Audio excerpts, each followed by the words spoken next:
December 23, 1944, 11:45 hours. German observation post, Seenamps Hill, Belgium. The binoculars shook in the hands of a lookout from the 26th Volk Grenadier Division as he pressed them tight, watching a sight that would permanently change how he thought about this war. Just before noon on December 23rd, the weather finally opened, and 241 C-47 transports made the first resupply drop. My God, the sky, it's crowded, hundreds upon hundreds. This cannot be real. Through the German periscope, he saw transports swarm the Belgian sky like a migrating flock. Not a handful any desperate garrison might scrape up, but an armada feeding the surrounded 101st Airborne Division. Until the 23rd, bad weather had blocked resupply. Now the Americans were showing air dominance that made the Wehrmacht's best days feel far away. Soldiers of General Major Heinz Kokot's 26th Volksgrenadier Division watched from siege lines as color-coded parachutes blossomed in the winter light. Red for ammunition, blue for medical goods, yellow for food, white for other stores. The entire Luftwaffe couldn't stage anything like this, not since the disaster at Stalingrad 2 years earlier. And here, above one small Belgian town, the Americans were calmly putting on a display of air power beyond anything the Reich had ever matched, even at its peak. Defeat was being tallied not by clever maneuver or last-ditch heroism, but by the plain, crushing proof of U.S. logistics that turned hardened Wehrmacht veterans into witnesses to their own empire's collapse. The gathering storm. The offensive had opened with total confidence 7 days earlier. On December 16, 1944, at 0530, the Germans opened with a 90-minute bombardment by 1,600 guns along a 130-kilometer, 80-mile front.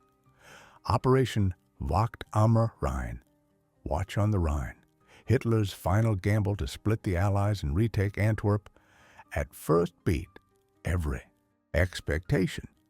General Major Heinz Kokot, 26th Volksgrenadier Division.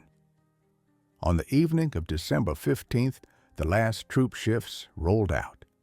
It was bitter and dark. The narrow Eiffel tracks, some iced over, jammed with men and vehicles pushing toward start lines and firing positions. They'd been told this was Germany's hour of fate.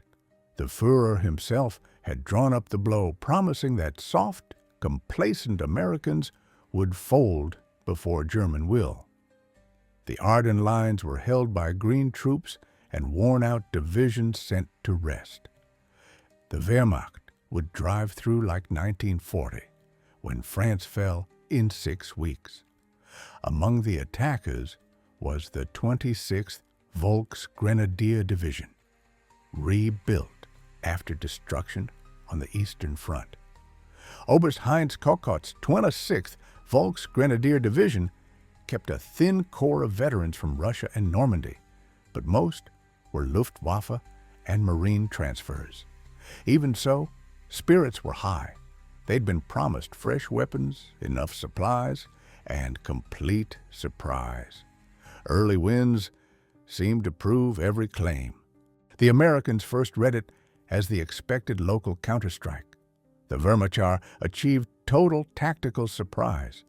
U.S. positions buckled under the weight. Whole units surrendered or streamed west in panic. The road to Antwerp looked open. The race to Bastogne. By December 18th, German columns were rushing toward their marks. Hasso von Montoyl, leading 5th Panzer Army, tasked Heinrich Freiherr von Luttwitz's 47th Panzer Corps with seizing Bastogne, then crossing the Meuse near Namur. The math looked simple.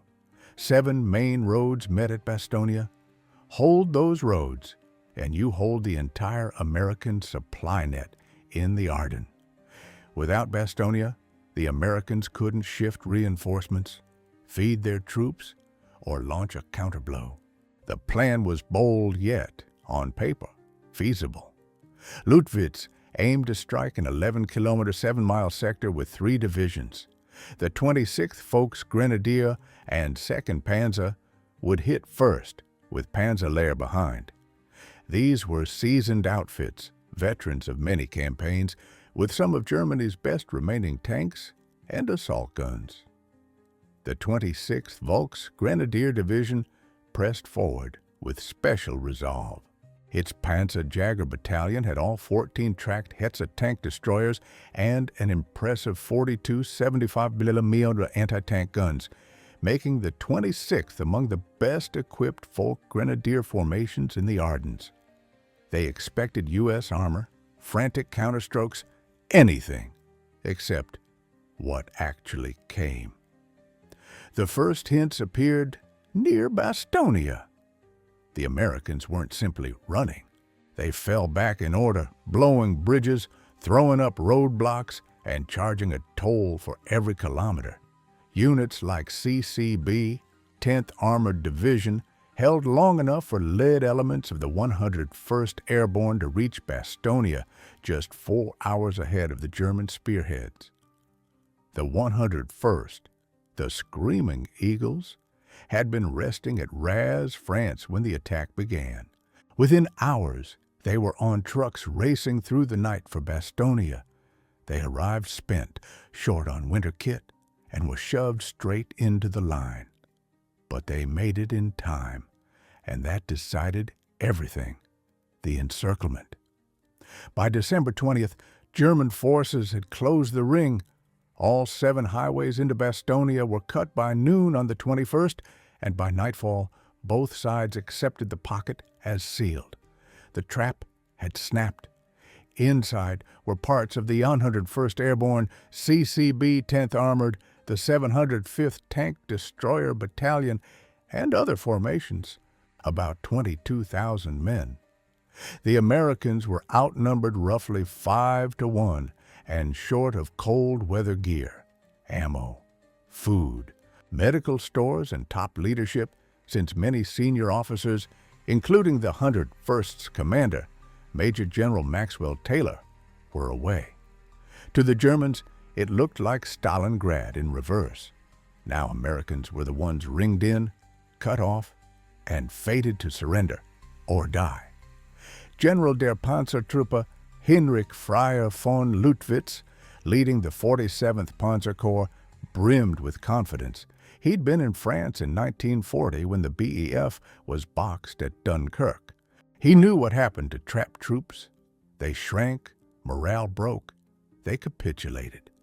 The Bastogne garrison might have 3 days of ammo, perhaps 4 of food on strict ration. The cold, dropping to 10 degrees, would do half his work. Confidence ran so high that the 2 panzer divisions of 47th Panzer Corps, after isolating Bastogne with speed, continued toward the Meuse on the 22nd, instead of piling on the town. They left a single regiment to aid the 26th Volksgrenadier in taking the crossroads. Why burn tanks and fuel on a place sure to fall to hunger and frost? Antwerp was the prize. Bastogne was a minor snag that would solve itself, the weather weapon. From December 16th to 22nd, weather was Germany's best friend.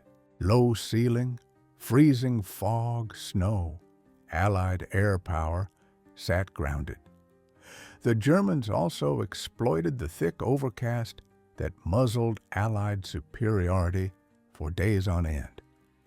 For the first time since Normandy, German units could move by day without fear of fighter bombers. They could mass without recon planes spotting them. They could attack without facing the rolling air blows that had crushed so many German forces in France. Inside Bastogne, things worsened by the day. Some guns had no HE left. Others had only a handful of rounds. Rations were empty. The defenders scavenged wrecks and abandoned dumps. Medical stores were critical. Wounded men died of injuries that proper care might have saved. The ultimatum. On December 22nd, certain the end was near, the Germans sent a demand to surrender. The scene felt staged in its ceremony. That morning, around 11:30, 4 German soldiers with 2 white flags came up the Arlon Road from Remo, south of Bastogne. The senior was Major Wagner of 47th Panzer Corps. The junior, Lieutenant Helmuth Henker from Panzer Lehr Operations, clutched a briefcase. They even brought blindfolds, sure they'd be led to the American commander to set terms. The letter, in English and German, was stiff and menacing. The fortune of war is changing. This time, the USA forces in and near Bastogne have been encircled by strong German armored units. More armor had crossed the Orta near Orville, taken Marcia, reached St. Hubert via Racrail. They demanded an honorable surrender within 2 hours, threatening total destruction if refused. To German minds, this was generosity, offering a way to avoid waste. The American answer came back in one word: nuts. German staff were honestly confused. McAuliffe reportedly replied with that single line. Colonel Harper had to explain it to Lieutenant Henker. If you don't get nuts in plain English, it means the same as go to hell. Back at HQ, the reply caused consternation. No surrounded force had ever brushed off a demand like that. General Major Kokot was said to be stunned. In post-war questioning, he recalled, "We offered honorable terms. We had them 5-1. No supplies could reach them. To refuse seemed not brave but mad." The clear morning. December 23, 1944, broke with what Germans hadn't seen in a week: open skies. On the 23rd, conditions improved, letting Allied air strike again. Frozen soldiers crawled out of foxholes, grateful for sun to thaw their limbs. Many had shivered through sub-freezing nights, feet numb, actions frozen. Then they heard it. Distant engines building, echoing off the Bastogne hills. At 06:45 on the 23rd, aircraft carrying 2 Pathfinder sticks lifted from Chalgrove for Belgium. They were the lead, guides to mark drop zones for the main body.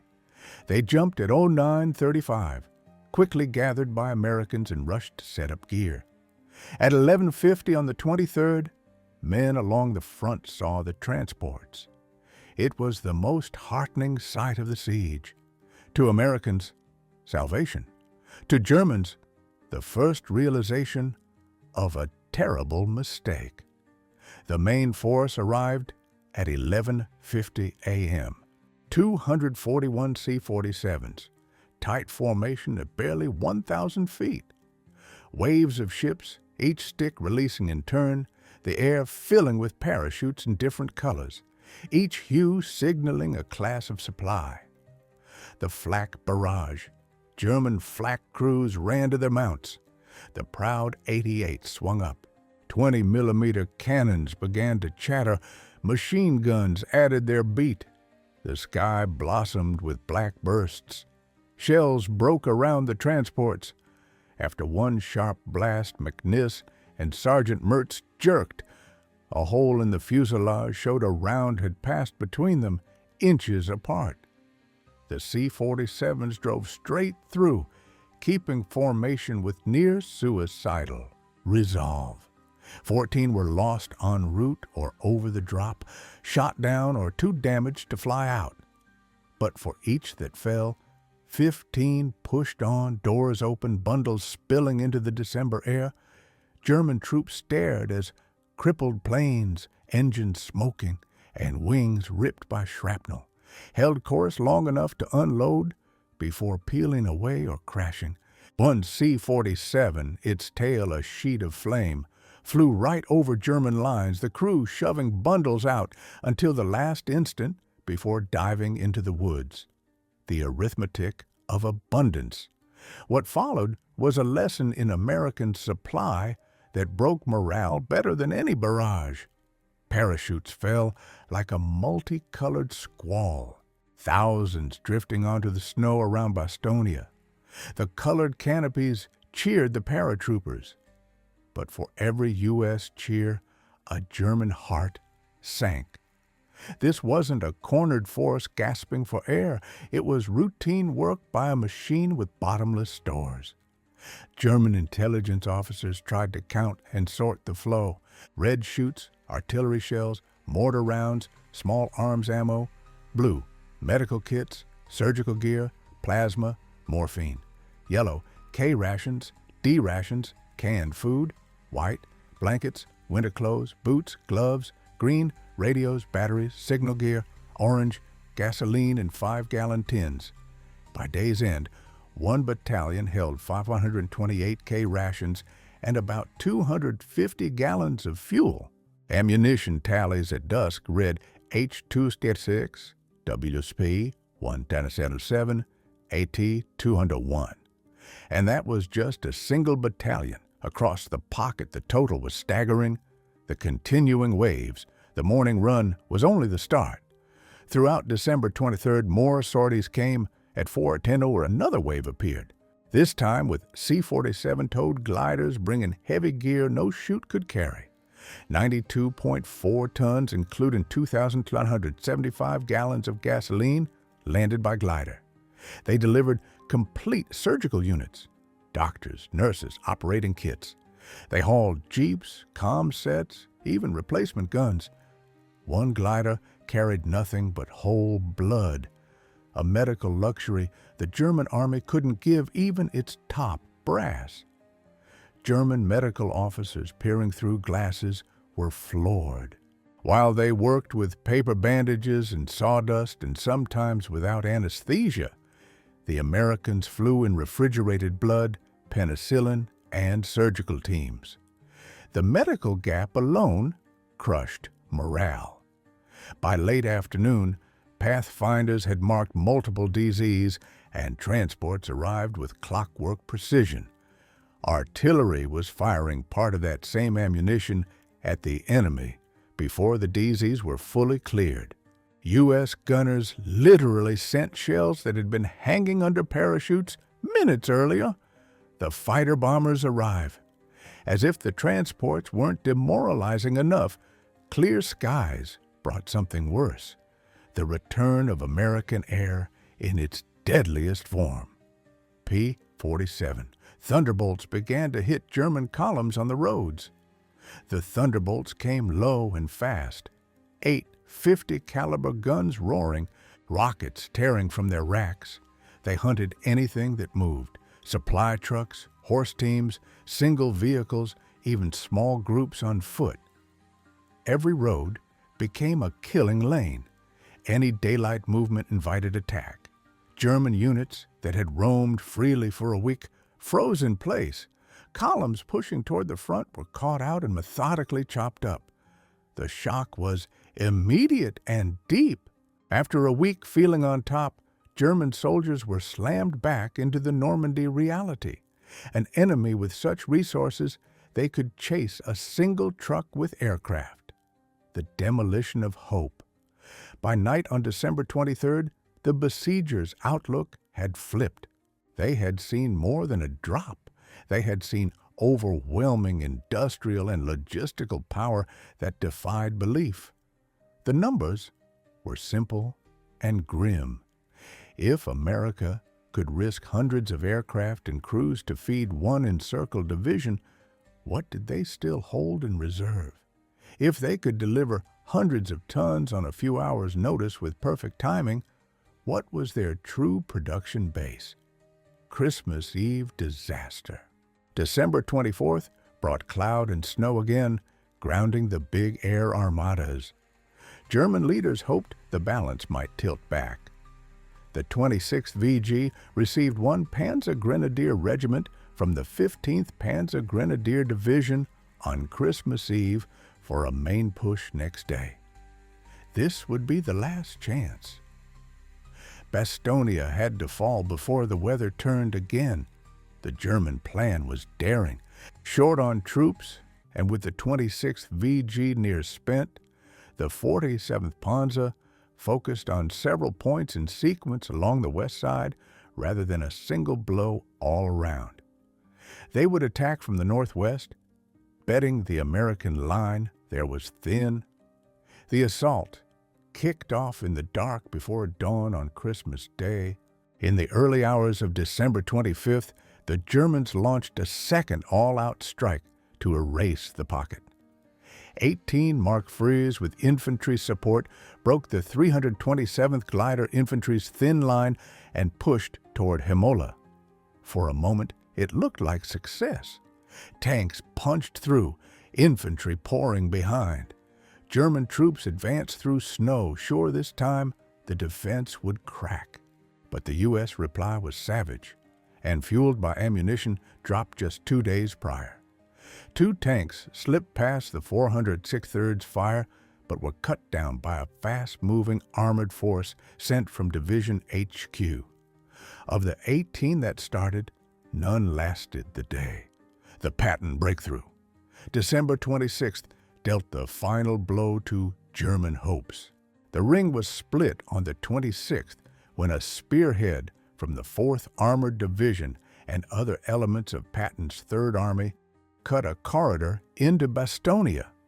In the dark, just after 1700 on the 26th, the first elements of CSER 4th Armored smashed through from the south and lifted the siege. The first tanks into town were from the 37th Tank Battalion under Lieutenant Colonel Creighton Abrams, later commander of all U.S. forces in Vietnam. They found the defenders worn but unbroken, air-supplied and sure of victory. The statistical reality. The figures say it plainer than any memoir. U.S. Army records show that during the Bastogne siege, 1,120.7 tons of supplies and equipment, including 4,900 gallons of gasoline, were dropped by parachute to the 101st and 92. 4 tons, including 2,175 gallons of gasoline, came in by glider, broken down by day. December 23rd, 241 C-47s in the main lift, plus side missions. December 24th, limited sorties due to weather. December 25th, weather-blocked major flights. December 26th, 27th, continued air supply even after the ground link opened. In all, over 113 tons delivered by air, 15,000 plus artillery rounds, nearly 8,000 gallons of gasoline, medical, stores for wounded, food for 15,000 men, winter clothing for the garrison. Set this against German means. German forces around Bastogne, initially 54,000 men, Americans inside 22,000. German air sorties over the town under 100, American sorties over 2,000. German supplies by air, 0. The professional assessment. Post-war German analysis confirmed what soldiers already sensed. General der Panzertruppe Hasse von Manteuffel, commander of 5th Panzer Army, reflected in later writings and interviews, summarized here. Bastogne proved Americans had solved modern war's core problem, logistics. They could feed encircled troops by air more efficiently than Germany could feed advancing ones by road. When weather allowed, their material edge was so great that tactical skill hardly mattered. General Major Heinz Kochot, whom Colonel S.L.A. Marshall called a shy, scholarly, even-tempered leader, offered the clearest post-war remark. When those transports filled the sky on December 23rd, every German who saw them knew they weren't fighting just an army. They were fighting an entire industrial civilization with rifles and horses. The meeting with Kennard visibly jolted German commanders. It seemed impossible that this boyish-faced man had been a principal opponent. When Kochot met Colonel Harry Kennard, the 101st G3 during the siege after the war, he was amazed. Lutwitz asked, Are you sure he was chief of operations? Couldn't he have been only a regimental chief? The wider impact. Word of the Bastogne air supply swept German ranks across the Ardennes offensive. Every unit had men who saw it or heard it firsthand. The story grew with retelling, but the core remained. America held material resources beyond German imagination. The bitter irony, the harshest irony, was that Germans created the exact conditions for their own shock. By circling Bastogne, they forced the Americans to reveal their air supply power. Had they bypassed the town as first planned, they might never have witnessed that overwhelming display. The continuing battles. After December 26th, German efforts around Bastogne sank into costly, futile attacks. Hitler still demanded the town at once. He couldn't accept that a surrounded American force had not only survived, but had been supplied so well that it stood stronger after the siege than before. On December 29th, Decca received as reinforcements the 1st SS Panzer Division from the 6th Panzer Army. More divisions were thrown in: the 9th SS Panzer, the Führer Escort Brigade, the 167th Volk Grenadier, all bled white against U.S. positions now reinforced and resupplied. The last major German push began on January 4th and stalled quickly. German troops hit the same points again and again, adding only to the rolls of dead and wounded. The industrial reality they witnessed. What those soldiers saw was just a slice of U.S. capacity. They didn't know the Douglas C-47 had become the main airborne workhorse and was used heavily in Overlord, Dragoon, Market Garden, and Varsity. Over 10,000 C-47s were built. More than 50,000 paratroopers jumped from C-47s during the war. U.S. factories turned out aircraft at rates Germany couldn't meet. The historical vindication. History has borne out the psychological effect of Bastogne's air supply. Many historians call it pivotal, not only in the Bulge, but in proving the futility of conventional operations against overwhelming industry. The U.S. Army's official record notes that POW interrogations after December 23rd changed markedly. Before air supply, captured Germans talked of setbacks and eventual victory. After seeing the aerial armada, they spoke of survival and a hope for a quick end. The 101st Airborne's losses from December 19, 1944 to January 6, 1945 were 341 killed, 1,691 wounded, and 516 missing. Despite being encircled and outnumbered 5-1, casualties were relatively modest, evidence that air supply kept combat power intact. The ultimate lesson: the 101st Airborne would not surrender because they didn't have to. Their nation could feed them from the sky, turning the old art of siege into a relic. The Germans who watched those 241 C-47s on December 23, 1944, followed by wave after wave, saw not only the relief of Bastogne, but the future of war. A future owned by the side that could fill the air with planes as easily as Germany could fill a field with troops. They saw the arithmetic of American abundance, and in those figures lay the ending of the Third Reich. The war would grind on 5 more months, but for those who watched the sky over Bastogne fill with American aircraft, it ended that clear December morning when they knew the 101st would never surrender. Not because they were braver or better soldiers, but because their nation would not let them fail. The planes above Bastogne did more than resupply the 101st.